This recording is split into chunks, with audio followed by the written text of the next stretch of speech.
यति जाडोको मौसममा तातो तातो चिकन थुक्पा बनाएर खानुको आनन्द नै अर्कै आउँछ। त्यही भएर आज म तपाईहरुसँग सजिलो अनि छिटो अनि मिठो चिकन थुक्पा कसरी बनाउने रेसिपी शेयर गर्न गइरहेको छु। मलाई आशा छ तपाईहरुलाई एकदमै मन पर्छ होला भनेर। नमस्ते, म छितेन तपाईहरुलाई स्वागत गर्छु मेरो च्यानलमा।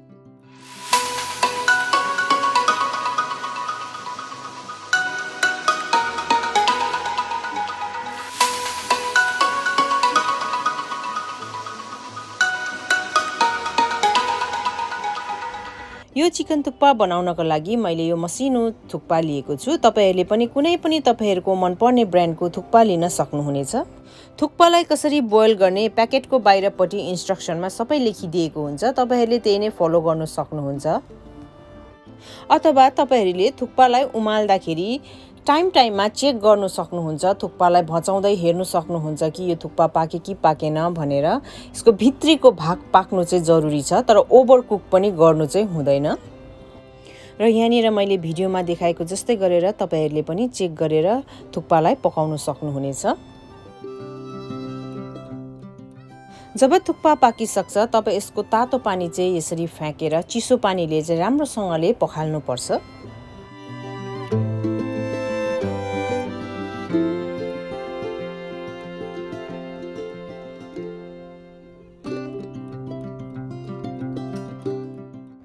चिसो पानीले थुक्पालाई राम्रोसँगले पखालिसकेपछि माथिबाट यसरी तेल राखिदिने र तेल राखेर राम्रोसँगले मिक्स गर्ने। यसो गर्नाले चाहिँ थुक्पा एक अर्कामा टाँसिँदैन।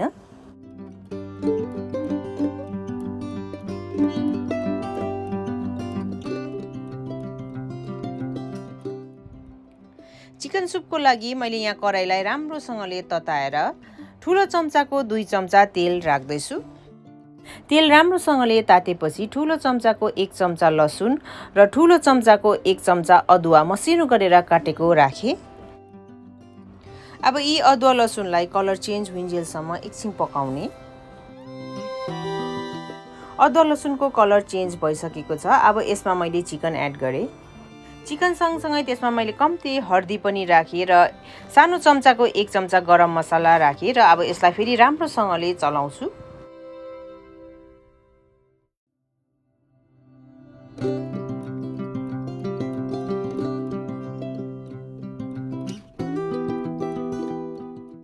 चिकनलाई मैले त्यतिकै 5 मिनट चलाएर भुटे र अब यसमा मैले आधा टमाटर मसिनो गरेर काटेको एड गरे।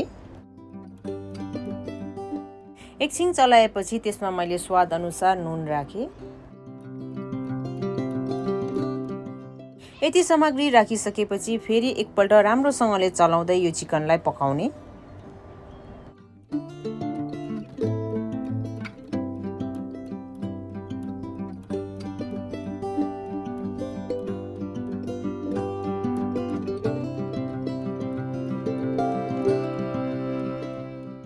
चिकन राम्रोसँगले पाकिसकेको छ। अब यसमा मैले मसिनो गरेर काटेको गाजरलाई एड गर्दैछु।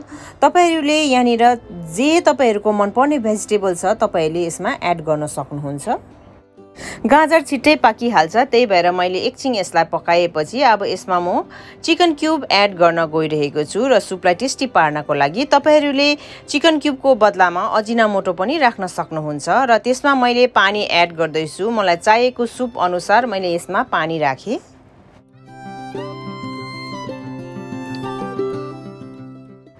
पानी राखिसकेपछि सुपलाई एकपल्ट राम्रोसँगले चलाइदिने। अन्तमा कभर गरेर हाई हिटमा 3 मिनट बोइल गर्ने। यहाँ हेर्नुस् त सुप बनेर रेडी भइसकेको छ। मैले 3 मिनट राम्रोसँगले उमालिसकेको छु। अब यो सुपमा नुन लागेको छ छैन तपाईहरुले टेस्ट गर्न सक्नुहुन्छ। र यो सुप चाहिँ पर्फेक्टली पाकेर रेडी भएको छ। मैले केही पनि एड गर्न परेको छैन। मैले ग्यासलाई अफ गरे र तपाईहरुलाई म थुक्पा सर्भ गरेर पनि यहाँनिर देखाउँदैछु।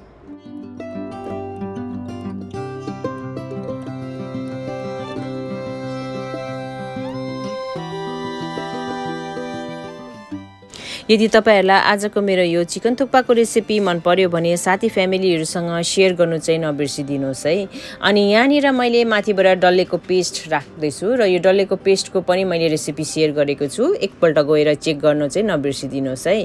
Thank you, bye bye.